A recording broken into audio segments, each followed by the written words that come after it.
Hello everyone, welcome back to my channel daily অ্যাডভেঞ্চারে তোমাদের সকলকে জানাই স্বাগত। আজকে আবারও একটা নতুন ব্লগ নিয়ে তোমাদের কাছে হাজির। গত কয়েকদিন ধরে শরীরটা একটু খারাপ থাকার কারণে তেমন করে আর তোমাদের সঙ্গে কোনো ভিডিও শেয়ার করে উঠতে পারিনি, তবে এখন বেশ অনেকটাই সুস্থ আছি। গলাটা শুনে নিশ্চয়ই তোমরা বুঝতে পারছো। তো চলো আজকের ভিডিওটা শুরু করা যাক। তাহলে হঠাৎ করেই আমাকে চলে যেতে হয়েছিল ভুবনেশ্বর, কারণ ওখানে চলছিল আমার শাশুড়ি মায়ের রুটিন চেক আপ। কিছু প্রবলেমের কারণে যেতে হয়েছিল, আর আজকে যেদিন আমি ভিডিওটা শ্যুট করছি সেদিন কিন্তু আমাদের ভুবনেশ্বর থেকে বাড়ি ফেরার পালা। গত কয়েক মাস ধরে আমার শাশুড়ি মা কিন্তু ভুবনেশ্বরেই চিকিৎসাধীন। তো এইবারে যখন যাওয়া হয় তখন আমার হাজব্যান্ড আর ওর দাদা গেছিল, তবে দাদাকে কিছু কাজের সূত্রে বাড়ি চলে আসতে হয় কয়েকদিন থাকার পরেই। তো সেই দরুন আমার যাওয়া। ডাক্তার দেখানোর কাজ একদম শেষ হয়ে যাওয়ার পর আমরা কিন্তু হোটেল থেকে চলে এসেছিলাম ভুবনেশ্বর বাস স্ট্যান্ডে, আর এখন আমরা কিন্তু চলে যাচ্ছি ভুবনেশ্বর বাস স্ট্যান্ডের মধ্যে কলকাতাগামী বাসগুলো ধরার জন্য। যদিও বা আমি এর আগে অনেকবারই ভুবনেশ্বরে এসেছি, তবে সেটা ট্রেনে করে। বাস স্ট্যান্ড কখনো আমার আসা হয়নি। সত্যি কথা বলতে বাস স্ট্যান্ডটা দেখে জাস্ট অবাক হয়ে গেছিলাম। এতটা বড়, একদম এয়ারপোর্টের মতো বাস স্ট্যান্ডটা পুরো ছিল। বাস স্ট্যান্ডে ঢোকার মুখেই পড়ে কিন্তু পুরনো বাস স্ট্যান্ড, আর তারপর ওখান থেকে কিছুটা এগিয়ে গেলে পরে নতুন বাস স্ট্যান্ড। সত্যি কথা বলতে পুরো এয়ারপোর্টের মতো একদম সিস্টেম। 1 থেকে 42 অবধি টার্মিনাল রয়েছে। এতটা বড় স্পেসিয়াস বাস স্ট্যান্ড কিন্তু আমি এর আগে চট করে কিন্তু দেখিনি কোথাও।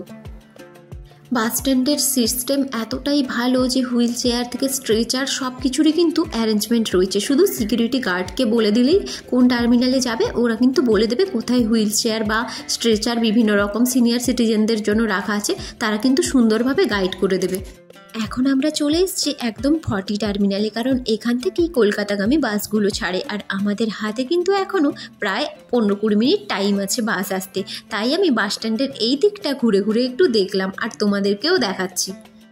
এই যে দেখতে পাচ্ছ নিশ্চয়ই, এখানটা পুরোটা কলকাতার বাসগুলো দাঁড়িয়ে আছে। এক্সপ্রেস লাইন থেকে শুরু করে শ্যামলী, 9600 প্রত্যেকটা বাসই কিন্তু এখানে দাঁড়িয়ে আছে, যে যার টাইম মতো ছাড়বে।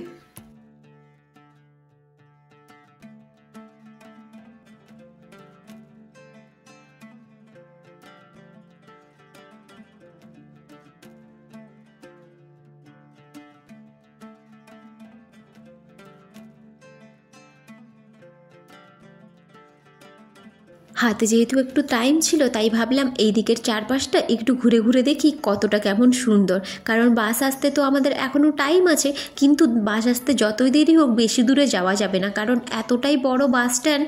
একটা সাইডে চলে গেলে কিন্তু আর ফিরে আসাটা অনেক সময় লেগে যাবে, আর তখন হয়তো বাস পালিয়েও গেছে। তাই আমি বেশি দূরে না গিয়ে এদিকের কাছের পিঠেরটা একটুখানি ঘুরে ঘুরে দেখলাম।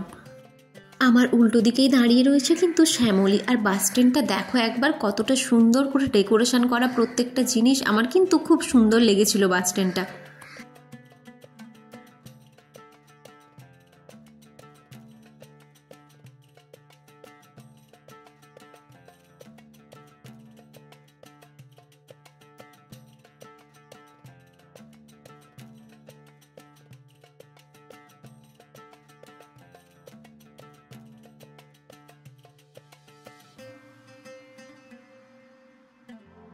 তো যেই দিক দিয়ে আমরা এন্ট্রি করলাম বাস স্ট্যান্ডে আসার জন্য, সেখানকার যে ওয়েটিং রুমটা ছিল সেটা কিন্তু ছিল সত্যি কথা বলতে বিশাল বড়, আর চারদিকে একদম সেন্ট্রাল এসি চলছে।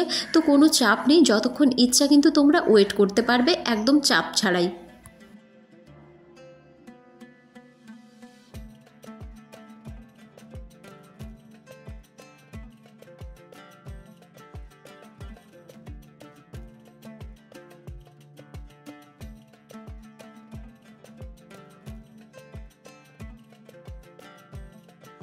এই যে তোমাদের সঙ্গে গল্প করতে করতে আমাদের বাস কিন্তু একদম অন টাইমে বাস স্ট্যান্ডে চলে এসছে। তো চলো এবার যাওয়া যাক, বাসে উঠতে হবে। আর যাওয়ার সময় আমি এই দিকের এই জায়গাটা দেখতে পেয়েছি, এটা কিন্তু পুরোটাই হচ্ছে ওয়েটিং এরিয়া। কি দারুণ, দেখো কতটা সুন্দর লাগছে ডেকোরেশনটা, আর রাতে কিন্তু এই জায়গাটা সত্যি মারাত্মক ভালো লাগছিল। ওই যে দূরে দেখতে পাচ্ছ লাইট জ্বলছে একটা গ্রাউন্ড, ওইটা কিন্তু হচ্ছে পুরো একদম বিশাল বড় একটা গ্রাউন্ড। তো কী জন্য রাখা হয়েছে ওই গ্রাউন্ডটা আমি জানি না, তবে একটা বিশাল বড় গ্রাউন্ড রয়েছে।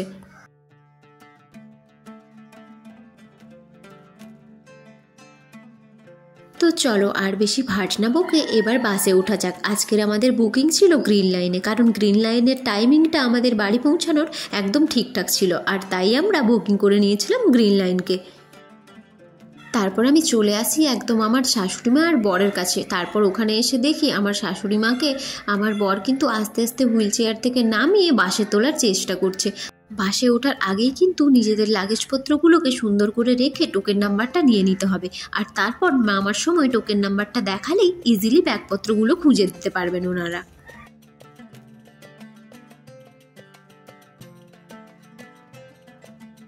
এই যে এখন আমরা লাগেজগুলো আমাদের গাড়িতে তুলে দিলাম আর টোকেন নাম্বারটা দাদার থেকে নিয়ে নিলাম।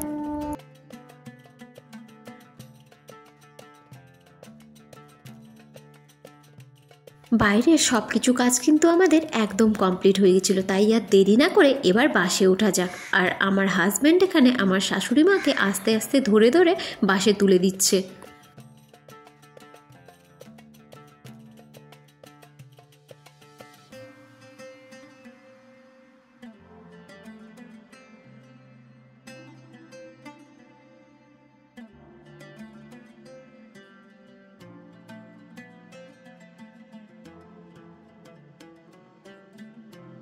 তো এবার তোমাদেরকে দেখাই আমি বাসের ভেতরকার কন্ডিশনটা কেমন। আগে তোমরা এক ঝলক আমার সঙ্গে দেখে নাও বাসের ভেতরকার কন্ডিশনটা কেমন। এই বাসের ফেসিলিটিস কিন্তু সত্যি খুব ভালো। তোমরা পেয়ে যাবে নিজেদের জন্য একদম পার্সোনাল চার্জিং পয়েন্ট থেকে শুরু করে পিলো, ব্ল্যাঙ্কেট, তাছাড়াও পেয়ে যাবে জলের বোতল, আর একদম সাইডে থাকবে কিন্তু শু বা লাগেজ রাখার কিন্তু এক্সট্রা ক্যাবিনেট। তাছাড়াও কিন্তু রয়েছে পার্সোনাল কার্টেন। যদি তুমি সিঙ্গেল যাচ্ছ কিন্তু সিঙ্গেল সিট পাওনি, 2 সিটেই তোমাকে যেতে হবে, তাহলেও কিন্তু ভয়ের কোনো ব্যাপার নেই। মাঝখান থেকে কিন্তু 2 সিটের মধ্যেও রয়েছে পর্দা, তুমি কিন্তু নিজের পর্দাটাকে নিজের মতো করে লাগিয়ে নিয়ে নিজের পার্সোনাল স্পেসটাকে এনজয় করতে পারো। আমরা যেহেতু 3 জন যাচ্ছি তাই আমাদের 2টো 2 সিট আর একটা সিঙ্গেল সিট আমরা করেছিলাম, আর আমাদের প্রত্যেক কটা সিটই কিন্তু লোয়ারে পড়েছিল। যদিও বা আমি আপারের সিঙ্গেল সিটটা বেশি প্রেফার করি, কিন্তু উপায় নেই, ওই দিন আমাদের 3টে সিটই লোয়ারে পড়েছিল। তারপর আমার হাজবেন্ড কিন্তু আমার শাশুড়ি মাকে সুন্দর করে আস্তে আস্তে ধরে নিজের সিটের মধ্যে বসিয়ে দিচ্ছে।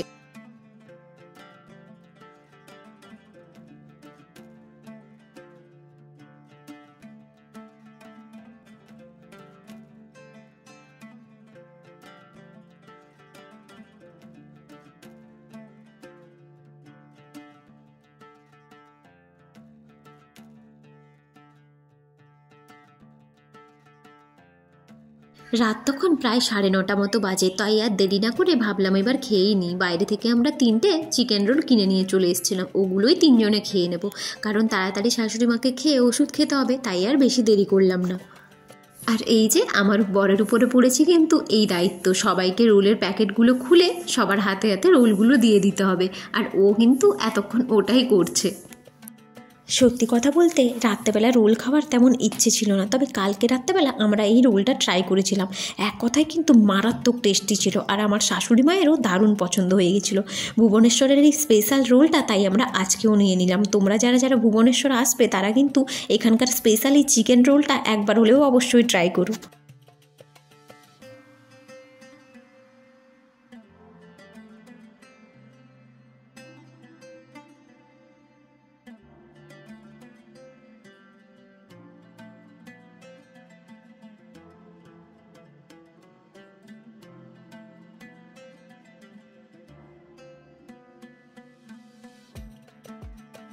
খাওয়া দাওয়া শেষ করে আমরা যে যার মতো করে নিজেদের সিটে শুয়ে পড়েছিলাম, আর এই যে বাস তখন কিন্তু ভুবনেশ্বর ছাড়িয়ে যাচ্ছে। রাতের বেলা বাসের মধ্যে থেকে বাইরের এই দৃশ্যটা দেখতে কিন্তু বেশ খাসা লাগছে।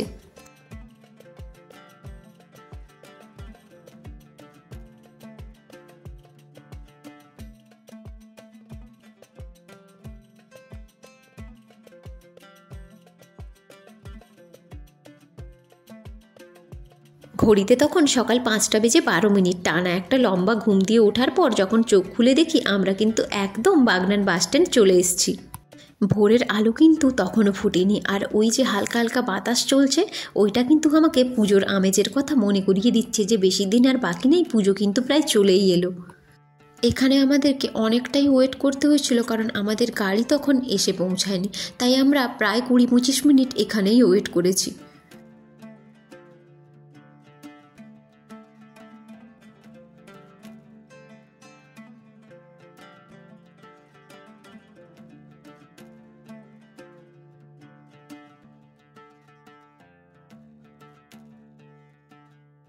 অবশেষে আমাদের গাড়ি আমাদের কাছে এসে পৌঁছালো। আর হঠাৎ করেই দেখি সকালবেলায় ঝিরিঝিরি বৃষ্টি পড়তে শুরু হয়ে গেছে।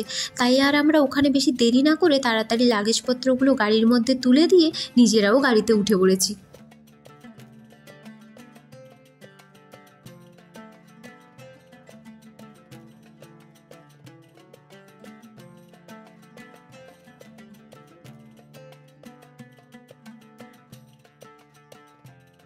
আমার শ্বশুর বাড়িটা বাগনান থেকে একটুখানি ভেতরে, আর এই যে এটা হচ্ছে বাগনানের পুরোটা লাইব্রেরি মোড়। এখন আমরা বাগনান ছাড়িয়ে চলে যাচ্ছি বাড়ির দিকে।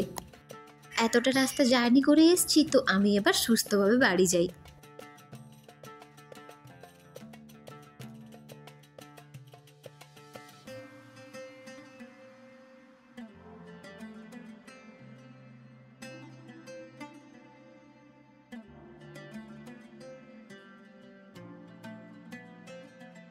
তাহলে চলো আজকের মতো ভিডিওটা এখানেই শেষ করছি। কেমন লাগলো তোমাদের অবশ্যই কিন্তু আমাকে কমেন্ট করে জানিও, আর ভালো লাগলে একটা লাইক করে দিও। আর যারা আমার চ্যানেলে একদম নতুন এরকম টাইপের ভিডিও দেখতে চাও, তারা কিন্তু আমার চ্যানেলটিকে তাড়াতাড়ি গিয়ে সাবস্ক্রাইব করে দাও। তোমরা কিন্তু ভিডিও দেখছো আর সাবস্ক্রাইব করছো না, তা করলে কি করে হবে? তো তাড়াতাড়ি গিয়ে আমার চ্যানেলটিকে সাবস্ক্রাইব করে দিতে হবে। চলো টাটা।